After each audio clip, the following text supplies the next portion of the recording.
श्यामनगर की धरती, जो अक्सर बर्फ की चादर से ढकी रहती थी, परंतु इस साल एक अजीब सी चुप्पी ओढ़े हुए थी। ये दिसंबर का महीना था और हाड़ कंपा देने वाली ठंड ने न केवल जमीन को बल्कि लोगों के मनोबल को भी जकड़ लिया था। यहाँ के लोगों की जिंदगी ठंड के कारण बड़ी मुश्किल से कट रही थी। एक शाम गांव के लोग अलाव के चारों ओर सिमटे हुए बैठे थे। वहाँ सबकी निगाहें बाबा दीनदयाल पर टिकी थी, जिनकी उम्र की रेखाएं उनके माथे पर श्यामनगर के इतिहास की तरह खुदी हुई थी। मैंने अपनी पूरी जिंदगी में ऐसी बेजान ठंड नहीं देखी। हवा में नमी है पर बर्फ नहीं। ये पानी की गंध है जो इस कड़ाके की सर्दी में शुभ नहीं होती। बाबा, आप चिंता क्यों करते हैं? हमारे घर मजबूत हैं। और रही बात ठंड की, तो ये तो हर साल आती है। हमें डराओ मत। डरना नहीं, सावधान होना सीखो रवि। ये प्रकृति का नियम है। जब सबसे ज्यादा ठंड होती है और पानी बरसता है तो वो पानी नहीं होता, वो कहर होता है। ऐसा कहर जो कच्चे को पक्का नहीं रहने देता। बाबा सही कह रहे हैं। मेरा कच्चा घर पिछली बार भी पानी में डोलने लगा था। मैं कल ही छत पर पुआल की एक और परत डालूंगी। गांव के सभी लोग अपने अपने घर चले गए। चौपाल पर सन्नाटा सा छा गया। बस आवाज थी तो बादलों के गड़गड़ाहट की। गांव वाले को नहीं पता था कि ये रात उनके लिए मुसीबत की रात होने वाली है। सोनाली को कल का मौका नहीं मिला। उसी रात कुदरत ने अपनी चाल चल दी। रात के 3 बजे थे जब बादलों ने ऐसे गरजना शुरू किया जैसे उन्हें सदियों से मौन रहने की सजा मिली हो। फिर आसमान का बांध टूट गया। माँ, मुझे डर लग रहा है। ये कैसा पानी है? ये इतना ठंडा क्यों है? डरना नहीं मेरी बच्ची, ये बारिश है। बस कुछ घंटों में बंद हो जाएगी। वो उठकर देखती है कि घर के कोने से मिट्टी धुल रही है और छत भी टपक रही थी। सोनाली ने तुरंत तेजी से दरवाजे की ओर भागी।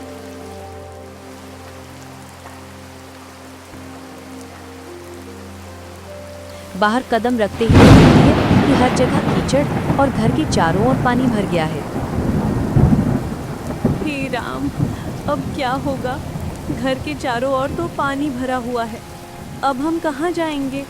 ये केवल सोनाली के साथ नहीं हो रहा था। श्यामनगर का हर घर इस अप्रत्याशित जलजले से जूझ रहा था। गांव की गलियां नदी का रूप ले चुकी थी और सर्दी ने इस पानी को इतना कठोर बना दिया था कि मानो तेजाब बरस रहा हो। गांव के सभी लोग शिव मंदिर में शरण लेते हैं। मंदिर अब आश्रय स्थल बन चुका था। चारों ओर ठंड से ठिठुरते हुए गांव वाले थे जो अपने टूटे हुए घरों और बह गए सामानों का दुख आंखों में लिए हुए थे। रवि, जो रात भर दूसरों को बचाने में लगा रहा, अब उदास था। बाबा, मुझे माफ कर दीजिए। मैंने आपकी चेतावनी को मजाक समझा था। मैं गांव की समय पर मदद नहीं कर पाया। इतने घर टूट गए। रवि, दुखी मत हो। तुमने क्या कहा था? हमारे घर मजबूत हैं। अब देखो, दीवारें तो मिट्टी की थी, लेकिन तुम जो आग अपने सीने में लिए फिरते हो वो पक्की है। वही हमारा असली घर है। अब मैं क्या करूं बाबा? बारिश रुकने का नाम नहीं ले रही है। हम कितने दिन ऐसे रहेंगे? हम रहेंगे नहीं रवि, हम लड़ेंगे। ये बारिश हमें एक दूसरे से दूर कर सकती है, पर हम एक दूसरे के करीब आएंगे। तुम और गांव के नौजवान जाओ, टूटे घरों से सूखी लकड़ियां, अन्न के दाने और कंबल इकट्ठा करो। मंदिर को खाली पेट किसी को नहीं छोड़ना चाहिए। बाबा, बच्चों को मैं संभालूंगी। मैं उनका ध्यान रखूंगी ताकि वे डरे नहीं। और इस तरह श्यामनगर में मौत के मुंह से जिंदगी को खींचने का काम शुरू हुआ। बाबा दीनदयाल की बातों ने गांव वालों में आशा की एक नई उम्मीद जगाई। वो टूटे तो थे पर बिखरे नहीं थे। 4 दिन बाद बारिश बंद हुई और गांव का पानी धीरे धीरे कम हुआ। रवि, सोनाली और बाकी गांव वाले मंदिर से बाहर निकले। गांव में चारों तरफ कीचड़ और टूटे हुए घरों का मलबा था। गांव के सभी लोग अपने घरों को फिर से बनाने में जुट गए। हम अब साथ हैं। हमारा घर टूटा है पर हमारी हिम्मत नहीं टूटी।